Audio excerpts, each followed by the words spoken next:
मगध 51 सीटों वाला मगध क्षेत्र है। इसमें इसी में पटना आता है, नीतीश कुमार का नालंदा भी यहीं आता है और जीतन राम मांझी का गया भी। इसके अलावा जहानाबाद, औरंगाबाद, शेखपुरा, लखीसराय और नवादा, ये वो इलाका है जहां पर 2020 में तेजस्वी यादव के महागठबंधन ने लीड ली थी और एनडीए को हुआ था जबरदस्त घाटा। क्या नीतीश कुमार फिर से इस इलाके में मजबूत हो रहे हैं? क्या तेजस्वी अपना स्ट्रांग होल्ड बनाए रखने में, बरकरार रख पाने में कामयाब हुए?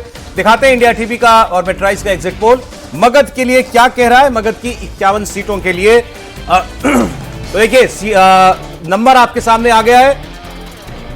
मगध में एनडीए 30 से 35 सीटें जीत सकता है और महागठबंधन 17 से 22। तो ये वो क्षेत्र था जहां पिछली बार महागठबंधन बेहतर किया था, वहां भी इस बार आगे एनडीए दिखाई दे रहा है और जन स्वराज को यहां भी 0 से 1 सीट। तो इसके जुड़ते ही आप देखिए एनडीए 100 से 113, 122 चाहिए सरकार बनाने के लिए और 3 क्षेत्र हमने बताए हैं आपको सर्वे के हिसाब से, उसी में 100 को पार करता हुआ एनडीए दिखाई दे रहा है। अधिकतम 113 तक जा सकता है इन 152 सीटों में और महागठबंधन बहुत पिछड़ता हुआ दिखाई दे रहा है 42 से 55। मतलब मनोज जी का सर्वे अगर सही आंकलन दे रहा है तो इसके हिसाब से तो महागठबंधन लोगों के दिमाग में कभी घर कर ही नहीं पाया इस चुनाव में कम से कम।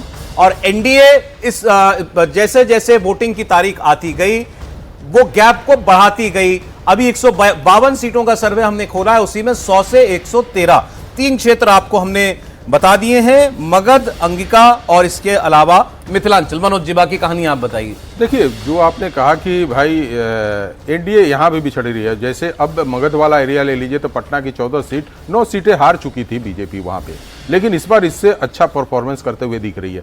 तो एनडीए इस बार लगभग हर क्षेत्र में आप किसी भी रीजन में जाएंगे तो पिछले की अपेक्षा वो बेहतर करते हुए और उसका जो कोर वोटर था, जो महिला थी, जो जिनको लाभ पहुंचा रखे थे नीतीश जी ने, और बार बार महिलाएं ये बोलती थी कि इस बार कर्ज उतारने का समय आ गया है और वो कर्ज उतारने के लिए काफी बढ़ चढ़कर आगे हुई थी। अभी बहुत सारे प्रश्न हुए थे मेरे बैठने के पहले कि भाई महिलाओं का इतना बड़ा गैप, 11% का वोट, 12% का वोट एनडीए और महागठबंधन में हुआ था। यदि ये गैप न रहे तो एनडीए कहां से वोट लेकर? मैं बता देता हूं ना, आपने महिलाओं का वोट बताया 65% एनडीए के लिए और उधर महागठबंधन के लिए मात्र 27%। जो पिछली बार 41% एनडीए की तरफ था वो हो गया 65%, 25%, 24% का इजाफा। ये इजाफा आप पोल भी देखिए, जिस तरीके से पोल बढ़ा है और इस पोल बढ़ने में जो अभी परसेंटेज आज तो लग रहा है कि 75% से ऊपर हो जाएगा सेकंड पोल का जो है। तो ये आंकड़ा इसलिए नहीं बढ़ा कि सिर्फ पुरुष वोटर आए हैं, महिला वोटर काफी बढ़ चढ़ के, जैसे हम लोग क्षेत्र में बात कर रहे थे, अपने बच्चों से पूछ रहे थे तो उनका कहना था कि पुरुषों की अपेक्षा महिलाएं